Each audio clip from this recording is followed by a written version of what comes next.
especially if Danny Richardson's flinging it about as he has been.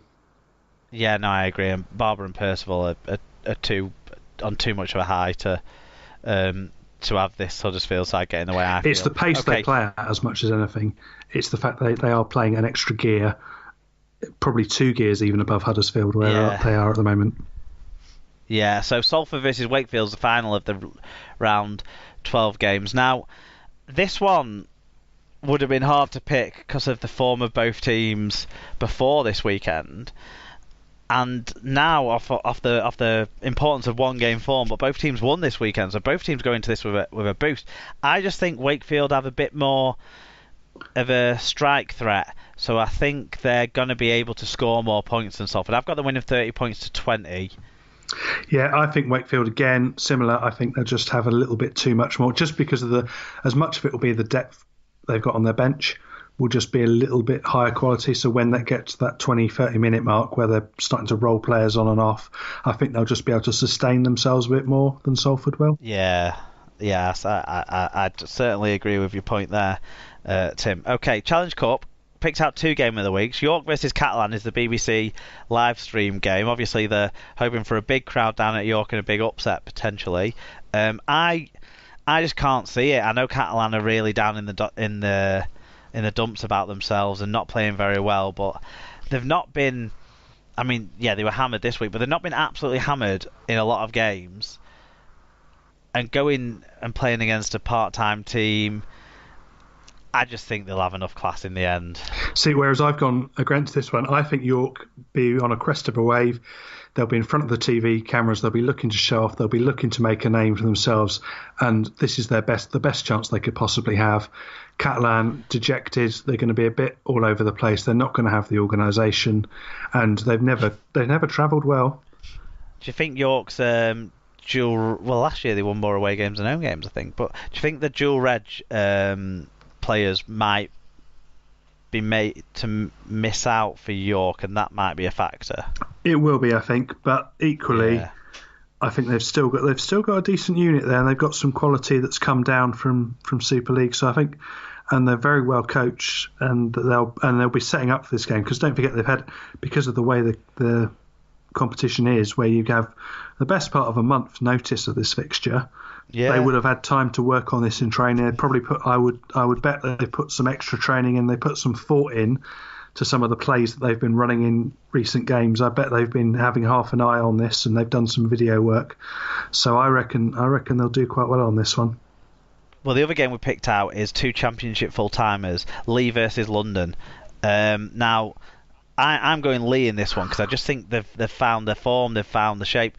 Some of their new signings from the off-season are actually starting to contribute now. Hall and Matautia in particular are really starting to put something together there for the Centurions. So I'm going to go Lee because of home advantage and because they've got the better swell of form behind them, but I would like London to win. I think London will win. I think they're clicked back after last week. They'll be finding their way back, and there's a lot of needle between these two teams. There's a few games in the last couple of years where they've really sort of edged and rubbed shoulders with each other, and there's been a bit of bad blood for various. Are you sure it's not just like Lee? Well, that's probably a large part of it. Bad blood. they're just chippy with everybody.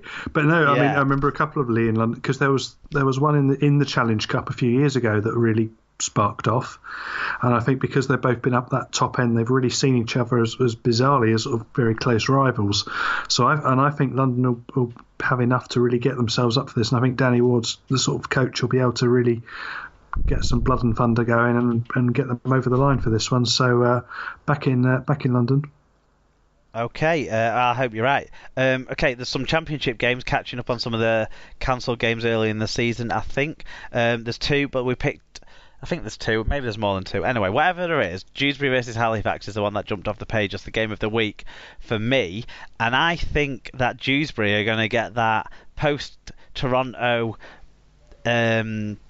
boost that we also saw from Batley. And I think Dewsbury are going to upset Halifax in this one. Yeah, I've gone the other way round. I've gone for Halifax this time. Fair enough. And then in League One, there's definitely 2 games in League One. Yeah, I've just looked actually. There's only the one game in the Championship, so right on that one. And so it jumped off the page because it was the only one on the page. In League One, the other game what we won't talk about is Workington against North Wales, but the one we will talk about is Newcastle versus Keighley. Which way have you gone here, Mark? I've gone Keighley. I think the Darryl Griffin signing will get the Cougars going. See, whereas I've gone for Newcastle, obviously the team I've watched a couple of weeks back, and their pace and their defence, to be fair, but their pace, especially coming from fullback with T. Ritson, and the wraparound that he was able to put on, and just the sheer quickness of everything they did was so much. I think they'll blast over Keighley. Fair enough. Okay. NRL Brit picks. Bulldogs versus Roosters is not any British players, but Thursday 10:55 on Sky.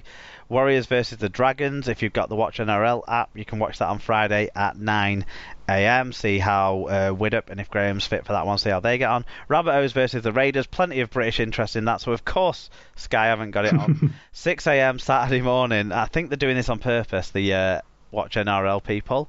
So that's where you can catch that one.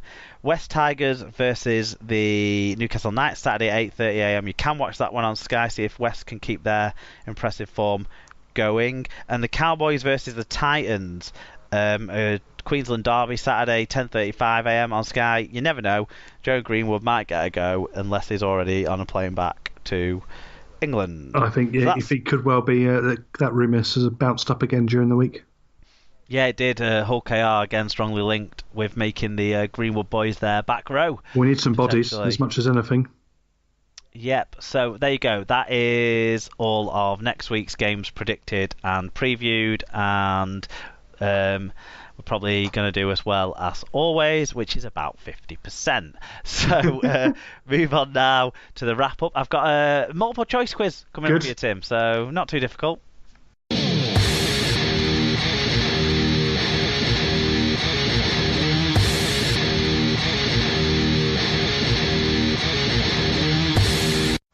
Right, it's wrap-up time then, Tim. We've had another enjoyable show.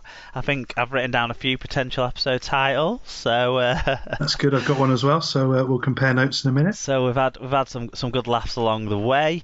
If it was the old days where we used to give out tweet of the week, but we get the match reviews in not as tweets now. But if it was review of the week, it would definitely go to Cutthroat Jake. Definitely, yeah. Not so much Golden Edge, just the word Golden Shower. But yeah, so the quiz I've got for you this week is Challenge Cup based. Yeah. It's multiple choice. I've got 3 questions for you, 3 options on each question, and see how you get on. Okey-doke. So the first one is, how many Challenge Cups have been won in total by the clubs playing in this weekend's 5th round? And do you know the answer without me giving you options? No. Okay, so it's either A, 21, B, 31, or C, 41.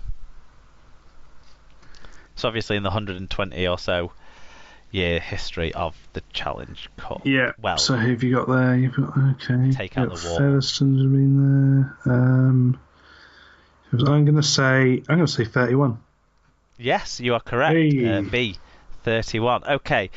How many of the 16 teams playing in this round of the Challenge Cup have never played in a cup final? Is it A, 5, B, 7, or C, 9? I'm going to say 9. It's 5. It's 5. That's lower. That's lower than because what's that? Let me get the list up and I'll. Well, Coventry. Which it was. Let's start. Coventry has never won a game until this year, have they? The Challenge Cup. Until I joined the club, they never got through a Challenge Cup game. I'm not saying it's my influence, but I am the unique factor. Well, York City Knights never have. A previous version of a York club has, but the York City Knights never have done. Doncaster never have done. Toronto never Obviously, have done. Yeah. And Whitehaven never have done. That's surprising, if anything, given the age of the club. Whitehaven never played in the Challenge Cup final. Obviously, Catalan Dragons have done. Yes. Rochdale won the Challenge Cup around about, I don't know, in the first 10 years or so of the cup existing. I think they won it a long time ago. Barrow have won it a couple of times in the past. They were a powerhouse. My mum actually went to see Barrow against Featherstone in a Challenge Cup final, in the 60s. That's how she ended up nominally supporting Featherstone, just because they were sat next to some nice men from Featherstone. There you go. That's why she became a nominal fan of theirs. So, Black Kappa. So hello, Mum, if you're listening. So there you go, yeah. And obviously, Lee have played in them before. London played in '99 against Leeds. Oldham have won it in the past, and Hull Kingston Rovers have one cup win on their register. 1980 or 1981 was it? Around about then. That was when they were good. Okay, so final question. You are 1 for 2 so far. So this is for the points. Over half points score that we expect from you, Tim. Which of the sides that we'll see in this week's Challenge Cup games have won the tournament the most? Do you need the options? Yeah. It's A, Bradford, B, Warrington, or C, Widnes.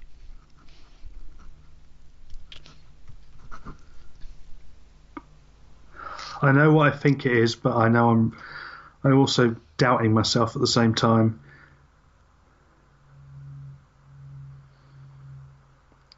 Bradford. No. Bradford have won it the least out of those three sides. Warrington have won it the most, boosted by the run of wins in the last decade or so. Widnes, the Cup Kings of the 80s and early 90s, have won it 8 times. Warrington have won it 9 times. There we go. Yeah, exactly. There we go indeed. Right, okay, that's the quiz done. Unless you had one. No, I've got a good one prepared, so don't do one for next week. So I've got a good one lined up, but it's not a topical one, so I can do it any time. Fair enough. I'll do that one for next week. In your hands next week. SLP recommends. What have you got for us this week, Tim? So I've got a couple of things. One of them is something I'd not come across before, but a friend at work introduced me to. It's a Radio 4 comedy called Cabin Pressure. It's been around for a few years, but it's about an airline, and it stars Benedict Cumberbatch and a couple of other actors, written by John Finnemore. Very funny. So my friend John lent me that at work, which was really fun. It's been quite an enjoyable listen. So I've quite enjoyed. Are you familiar with this one? No, I don't really listen to much radio stuff. Although I listen to a lot of podcasts, so that's kind of the same thing, isn't it? Maybe they have it on podcasts. Yeah, but that's something I've been listening to. So it's a radio comedy. Yes, yeah. So it's a radio comedy. It's sort of half an hour ago, and it's about an airline called MJM Air, and there's 26 episodes, and they're all, each destination is one letter of the alphabet. So they go from A to Z. So that's quite funny. Good stuff. And 26 episodes then. Yeah, there are 26 episodes. Although I've worked it out. There is. What was your second one? So my second one is actually the UK TV Play app. So you can, on that app, you can watch lots of old things. So if you're feeling nostalgic and you fancy a bit of London's Burning or The Bill, you can head over to the Drama Channel, which is good fun. But there's loads of the UK TV things just available on the app, and you can just sit there Emma's been watching watch that to your heart's content. Reruns of Gavin and Stacey on one of the UK TV channels. I was down in South Wales a few weeks ago, and I was in a venue that can only be described as a cross between Phoenix Nights and Gavin and Stacey. It was immense, but yeah, all sorts of stuff on there, and it's quite easy to use as well, so you can just go and play it. But I've been. Is that Watch channel part of the UK TV network? Yeah. So another thing that Emma's been watching on that is the American Who Do You Think You Are? And the first episode of the newest series was, I don't know her name, Julie Bowen, I think, but I think that's wrong. The mum in Modern Family. I've never watched it, so okay. It was a very good episode. I'm aware. Anyway. Yeah. So that's one to watch as well if you want to use that app. Weird that I didn't have these recommends, but they're flowing now that you've brought something up. Okay, I've got one. Yeah. Right, and I just flicked the TV on whilst waiting for my Uncle Liam to pick me up on Friday before the game, and I only saw about 10 minutes of TV, but it was the Commonwealth Games coverage, and rhythmic gymnastics I thought was just that ribbon crap. Oh no. And then then these lasses came out with these hoops, and it was absolutely incredible. The woman who won it, Diamonto Every Pidu,